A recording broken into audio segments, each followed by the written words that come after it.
Hi, I'm Matthew Houghton, and I'm a student at Leeds Beckett University, and today I'm going to be talking about my consumer buyer behaviour and what theories and influences actually affect my decision making. So what actually is consumer behaviour?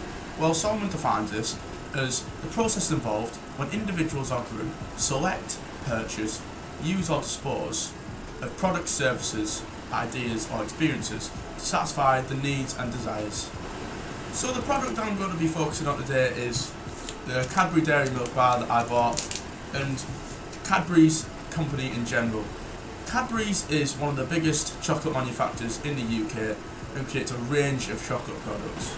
So to discuss the actual decision making process that went on in my head when buying this very dairy milk bar here, we can actually use the Gosnay and Richardson decision making model. The first part of this model is the problem recognition, and the problem recognition for me is that I was really hungry, and also I've been at uni all day, so I just wanted a little treat to treat myself. So I bought the dairy milk because it was quite cheap, and it's just something little to make me happier.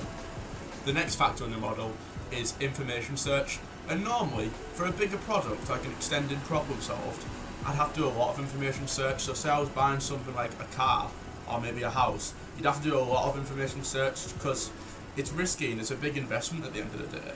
But something like dairy milk, it's much smaller, therefore there's not much information search I can do. I could look at the different prices of the shops around me. However, chocolate bars don't really differ in price in different stores, therefore I just went into the one shop and just bought the chocolate bar that was available. Then we have evaluation alternatives. So obviously the chocolate market is very saturated, there's a lot of chocolate bars on show in the shops. However, I always choose the dairy milk because I've just always had them, I've been eating them for years and they've never dissatisfied me at all, so I've always went with them. Next I'm going to talk about Cadbury's market communications. So this includes their actual advertising, but also sponsorships.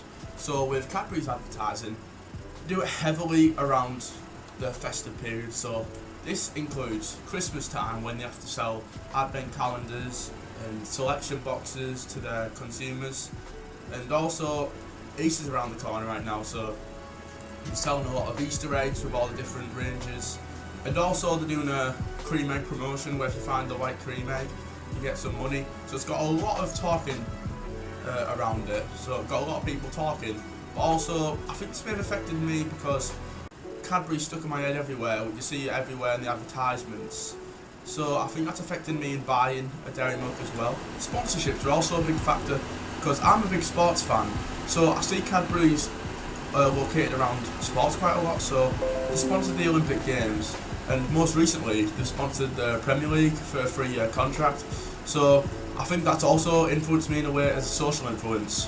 So I think as I watch the football, such as the Premier League, and I see Cadbury's, that's kind of an influence for me buying the dairy milk. As I said, Cadbury's spend a lot on advertisement due to being one of the major chocolate manufacturers in the UK.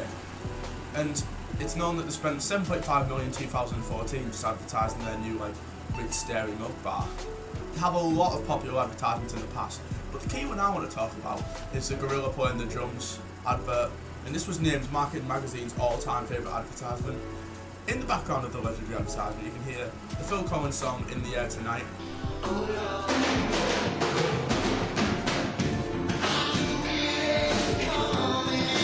This is where conditioning comes into play. So the conditioned stimulus is hearing that song anywhere, but then the unconditioned stimulus is actually wanting to buy the chocolate. So that advert had an effect on me as a child because every time I heard that song, that advertisement would come into my head. Finally, I want to talk about the colour behind Cadbury's, which is obviously purple. The colour is shown a lot of their popular products. So obviously here we have on the dairy milk, but also on the twirl, most of it is purple. And even on the flare, you've got the purple ends, and the font is also purple. So the colour purple fits Cadbury's quite well because it can mean energetic, which fits a chocolate bar as it can give you energy to a day. However, it can also mean relaxation, so you can just relax and have a chocolate bar. And obviously, I think when you think of purple, the first company that comes to your head is Cadbury automatically. To conclude, I'm overall satisfied with Cadbury as a whole because They don't charge a lot of money for the products that they offer, and although it doesn't give satisfaction over a long period of time, it gives a short period of satisfaction which can be benefit a day. So I like Cadbury's as a whole, and especially the dairy milk product that I bought here.